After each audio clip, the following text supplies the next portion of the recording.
Hey everybody, I'm Spencer, and thanks for watching my top 10 most anticipated board games of 2021 video. I thought about writing a long introduction, then I decided I didn't want to.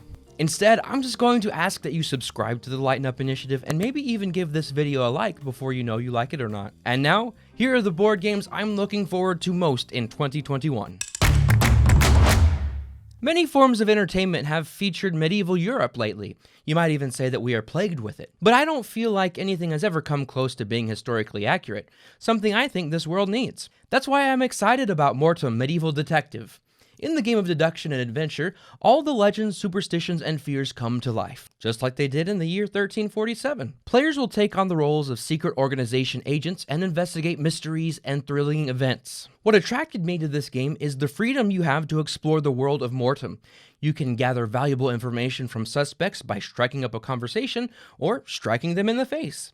The game's description goes on to explain that you can play the story using the kick-in-the-door approach, or by being stealthy and discreet, trying to avoid unwanted attention. But be careful! Players' choices will decide how the events unfold in the end. I'm cautiously optimistic about this one because even though it's listed as a 2021 release, just like my career in comedy, its Kickstarter campaign has yet to start. In the town of Eureka Springs, the sheriff is dead. I don't know his name, so let's call him Andy Griffith, because he was a sheriff, wasn't he? Townsfolk Tussle is set in a vintage cartoon universe that looks just phenomenal. See? That alone has me intrigued, but then you go on to learn about the premise, it becomes interesting enough to land on this list. Now, this is a cooperative game for 2 to 5 players. Now that Andy Griffith is gone, ruffians are coming in droves to take advantage of the defenseless town. Or is it defenseless? Because players and the fellow townsfolk will, as the saying goes, wallop the troublemakers into oblivion. Or will they? You'll have to play the game to find out. Or will you? What do an undertaker, Revolutionary War veteran, minister, and tanner have in common? They're all people. They're also characters you can play in Legends of Sleepy Hollow. It's a cooperative campaign game full of secrets and twists. It features an interesting mechanism in which players use an action pool to do things and stuff, but once used, the actions are unavailable until the rest of the actions have been used. The challenge only grows as the characters become more sleepy. No, that would be silly. It's fear that causes things to become more complicated, just like in real life. This is a theme that, to my knowledge, has only appeared in 2 other games, so it's cool to see something fresh coming to the table, unlike my mom's dining table at Thanksgiving. Love you, Mom! Apparently, history is full of secrets. Who knew, right? And in Archaius, a cooperative story-driven campaign game, a team of archaeologists and adventurers discover some of those secrets. The game's description asks, should some secrets remain untold? To that I say, secrets are no fun. Secrets hurt someone. Yeah. Though Archaius is a campaign game and the likelihood of me ever completing it is 0, the theme and promise have me intrigued. Players will explore a modular board adding tiles as they uncover new locations. They'll fight monsters. Characters will gain upgrades between adventures, but they'll also gain traumas that carry over from game to game. Seems like there's a lot of risk-reward going on in Archaius. And it has miniatures, so that means it must be good. The next game on my list can be played with 2 players. And it can be played with 1 player. And it can be played with no players. That's not a joke. So You've Been Eaten is for 0 to 2 players. In the game, players will take on the roles of a deep space miner, 5th class, and a giant space beast. The miner is trying to extract crystals from the belly of the beast, while the beast wants to digest the miner before they mine 8 crystals. The premise sounds fun, and I'm super curious how the 0-player game works. Could this be a new trend? Instead of solo modes, will gamers start saying, yes, but how well does it play at 0? Imagine your favorite game. What would it be like if no one played it? If the game played itself? Like, think of Pandemic. Actually, we already know what it would be like if Pandemic had no players. It's called 2020. Everybody loves gimmicks, and because I love you so much, this segment will be accompanied by a gimmick that took me a long time to come up with. Number 5 on my list calls itself a one-of-a-kind experience. It's a pop-up board game called The Shivers.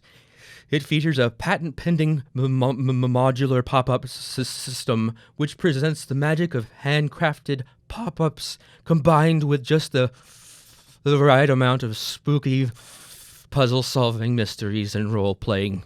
Players will explore a magical mansion as one of the members of the Shivers family. Okay, that's enough. As each episode is completed, it is folded down and a new episode pops up with new clues, puzzles, and random layouts. As each episode is completed, it is folded down and a new episode pops up with new clues, puzzles, and room layouts. So, is the pop-up system just a gimmick, or does it make an excellent game even excellenter? I hope to find out this year. Sequels aren't always better than the originals. Sometimes they aren't even as good, and sometimes they sully the name of their groundbreaking and highly regarded predecessor. I'm holding out hope that Burgle Brothers 2 doesn't jump the invisible jet. Burgle Brothers 2 is the sequel to, surprise, Burgle Brothers 1. This time, the team of beloved bandits are trying to take down a string of casinos. This new version adds gears, new rooms, including a dance floor, chips, hunt mode, finales, and doors that you can open and shut. The game even comes with its own multi-level playing area. Let's just hope the game isn't riddled with plot holes and inconsistencies and controversial storytelling and uninspired writing and continuity issues. And magical stones. I love Root, the game, not the beer, silly. And so anything coming from the design team behind Root immediately has my wallet's attention. Though, if you listen closely, you can hear the rumbling of its tiny, hungry tummy. In Oath, 1 to 6 players guide the course of history in an ancient land. And, in what is not a new concept, the, quote, consequences of one game will ripple through those that follow, changing what resources and actions future players may have at their disposal, and even altering the game's core victory condition. End quote. A little tip for aspiring writers out there that I learned in high school: use long quotes from your sources to fill your projects instead of writing a ton of original material. Now, in some campaign games, I make stupid mistakes, just like in real life. Ask my wife, she'll be happy to tell you about them. Lucky for me and any other poor decision makers out there, the Oath campaign can be reset at any time. Just make sure the person who's winning agrees to go along with it. Oh, and I like the artwork too. A pirate's life is not for me, but that doesn't stop me from wanting to play Dead Reckoning, a game of exploration, piracy, and influence based in a Caribbean-esque setting. 1 to 4 players command a ship and crew and seek to amass the greatest fortune.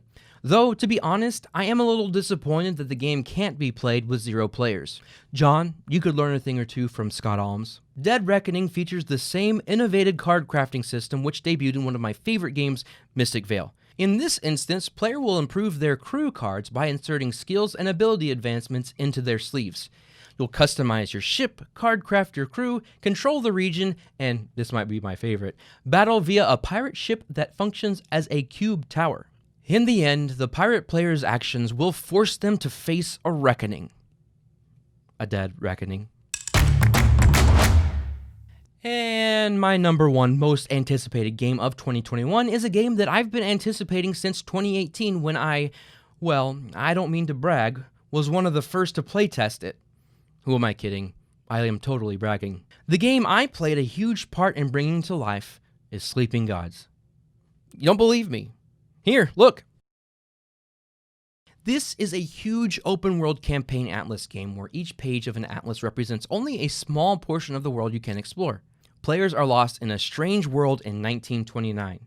They join Captain Sophie Odessa and her crew aboard the steamship, the Manticore. Aside from the fun gameplay, there is a treasure trove of excellent storytelling that players get to experience as they sail around exotic islands, meet new characters, and seek out the totems of the gods who, I assume, are sleeping. The best news about this game is that I don't have to anticipate it much longer. Originally slated for a release in 2020, the game was delayed due to a crazy little thing called pandemic. It should be in my home before the end of January or early February at the very latest. I'll finally get to enjoy the fruits of my playtesting labor. And there you have it, the 10 board games I'm looking forward to most in 2021. What did I miss? Tell me in the comments the games that have caught your attention. If you liked this video, I'd appreciate it if you'd signify your opinion by clicking the like button. And if you want to see more silliness, please subscribe to the Lighten Up initiative. Finally, if you'd like to help me continue to help people lighten up about board games, would you consider pledging $1 or $2 over at patreon.com/heylightenup? You'd really brighten my day. Until next time, don't take the board game hobby too seriously. Just lighten up.